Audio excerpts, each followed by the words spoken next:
তোদের পুলিশ আছে, তোদের টাকা আছে, তোদের দুর্নীতির পয়সা আছে, আর আমাদের মানুষ আছে, মানুষের আশীর্বাদ আছে, মানুষের দুয়া আছে। আমরা দেখব আগামী দিনে কোন শক্তি জেতে এই মুর্শিদাবাদ জেলায়। এই শপথ আপনাদেরকে সামনে রেখে আমরা নিচ্ছি, আপনাদের ভরসায় নিচ্ছি। তাই একটা কথা বলে আমি আমার বক্তব্য শেষ করতে চাই। সেই কথাটা হলো এই, मंजिल से आगे बढ़कर दूसरा मंजिल की तलाश कर। तुझे अगर दरिया मिल जाए तो समुंदर की तलाश कर। हर शीशा टूट जाते हैं पत्थर की चोट पे, पत्थर ही टूट जाए वो शीशा की तलाश कर। বৃহস্পতিবার মুর্শিদাবাদের বহরমপুর টেক্সটাইল কলেজ মোড়ে রাজ্যের অপরিকল্পিতভাবে এসআইআর এর প্রয়োগ ও সর্বব্যাপী দুর্নীতির বিরুদ্ধে কংগ্রেসের তীব্র প্রতিবাদ সভা অনুষ্ঠিত হয়।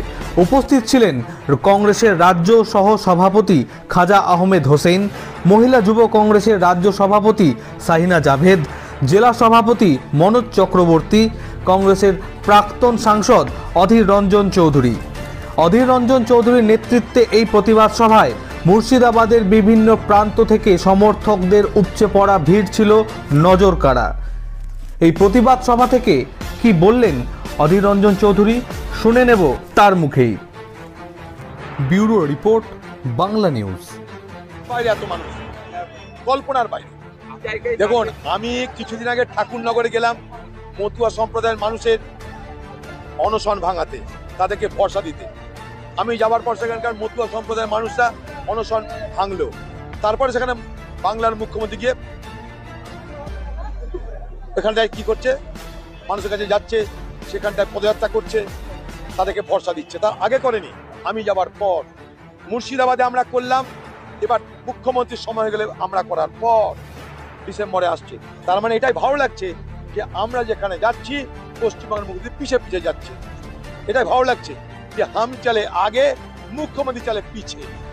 পশ্চিমবঙ্গের গোষ্ঠীদ্বন্দ্বের কোনো নির্দিষ্ট এলাকা নাই। গোটা পার্টিটা গোষ্ঠীদ্বন্দ্বের ক্ষত বিক্ষত, ক্যান্সার হয়ে গেছে গোটা পার্টিটার গোষ্ঠীদ্বন্দ্ব। আর জন্য মুর্শিদাবাদ মালদা বলে কোনো আলাদা জায়গা নেই, সারা পশ্চিমবঙ্গ ক্ষত বিক্ষত তৃণমূলের অন্তর্দ্বন্দ্বে। আমরা দেখো ভোট কথা শুনি, মানুষের কথা বলতে এসেছি।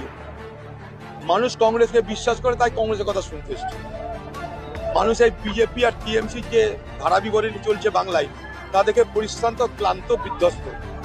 তাই মানুষ মনে করছে একমাত্র কংগ্রেসের কাছে বিশ্বাসযোগ্য কথা শোনা যেতে পারে, কংগ্রেসের কাছে নির্ভরযোগ্য ভরসা পাওয়া যেতে পারে।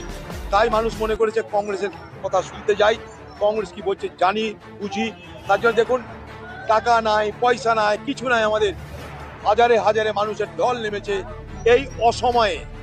এই অসময়ে কেন আরো বলছি, এখন ধান কাটার মরশুম, আজকে নবান্ন, তার মধ্যেও মানুষের ঢল দেখে আমি নিজে অবাক হচ্ছি।